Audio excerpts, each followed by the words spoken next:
Magandang araw, samahan niyo nga akong igala itong aking mama na na-stranded dito sa amin dahil nga nagkaroon ng malakas na pag-ulan at pagbaha dito sa Puerto Princesa, Palawan. Medyo nag-okay na nga ang panahon at humupa na rin ang baha dito sa amin kaya naman hindi natin palalampasin ang araw na ito. Ganito nga kalayo ang labasan sa amin mga mima ko kaya mas pinili ko na lang maging work from home freelancer at TikTok affiliate dahil nakakatamad talagang maglakad. Sa pa gusto kong ako nga mismo ang mag-aalaga sa anak ko dahil gusto kong maging present sa lahat ng milestone niya. Sa bilis ng panahon mga mima ko talagang mamimiss ko yung mga time na baby pa siya at sa lahat ng bagay. Dahil nga sa lakas ng ulan nito mga nakaraang nagdaang araw ay hindi pa pala humuhupa ang tubig dito sa ibang lugar. Meron pa rin kami nadadaanan na hanggang tuhod pa rin ang tubig sa mga bahay pero buti na lang nakakatawid na rin ang mga sasakyan dito sa kalsada. Di na kami lumayo at dito na lang kami sa Robinson, Palawan pumunta dahil baka umulan na naman mamaya at baka mahirapan kaming umuwi. Sobrang excited nga nitong anak ko patakbo-takbo pa. Mabuti na nga lang ay medyo nakakaintindi na siya kaya hindi na siya masyadong lumalayo sa amin kaya hindi na rin ako nag-worry na baka siya ay mawala.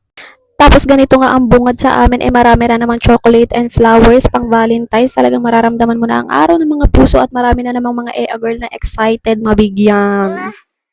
Pero bago ang lahat, syempre kakain muna tayo. Wish granted nga dito sa kapatid kong gustong kumain dito sa Rib Shack. O tara. Makapag-order nga kami ay grabe ang hintayan mga mi. Nabot talaga kami ng 1 oras. Talagang pinalo pa namin yung order namin dahil nga baka nakalimutan. Mabuti na nga lang at maganda ang mood ng anak ko ngayon kaya pumayag naman siyang manood muna ng cellphone para hindi niya na kailangan maglakad-lakad. Finally, nakakain na rin pero alam nyo na bilang nanay, dapat mabilis tayong kumain kapag nasa labas, lalo na kapag may kasama tayong baby kasi maikli ang pasensya niyan, di ba? At dahil nga sa busog na ang mga taong ito, ayan, nagpasama muna ako sa baby kong mag-withdraw dahil wala nga pala kaming dalang pera. Tapos kailangan ko pa siyang kargahin pagdating sa department store dahil takot na takot siya sa mga manikin. Inuna na nga natin ang mga importanteng bibilihin ng kapatid ko dito sa National Bookstore dahil meron siyang kailangang gamit sa school. Yes, dahil dito na siya sa akin nakatira, ako na rin na nagka-cover ng mga needs niya sa paaralan. Kaya lubos-lubos talaga ang pasasalamat ko sa lahat ng mga sumusuporta sa akin dito sa social media at sana ay dumating ang panahon na ako naman na makatulong sa inyo. So ayun, si mama na nga lang ang tumulong sa kapatid ko na maghanap ng kailangan niya sa school habang ako naman ibinabantayan ng aking anak na takbo ng takbo at naglalaro habang naghihintay sa kanila. Sunod naman naming pinasyalan ay Tom's World mga mima ko at ang mama at kapatid ko naman pumunta doon sa Super 50 para makabili ng gamit na magiging pasalubong ni mama para kay papa pag uwi sa kanila. At kapag nandito nga kami mga mima ko, itong anak ko, favorite niya talagang spot itong mga kailangan mag-drive dahil sobrang idol niya yung papa niya na nagda-drive din.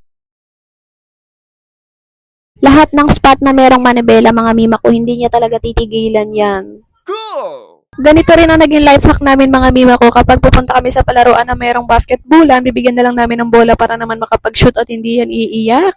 At habang naglalaro nga ang aking anak, isinamahan ko muna itong aking beautiful motherhood sa chair massage para makapag-relax.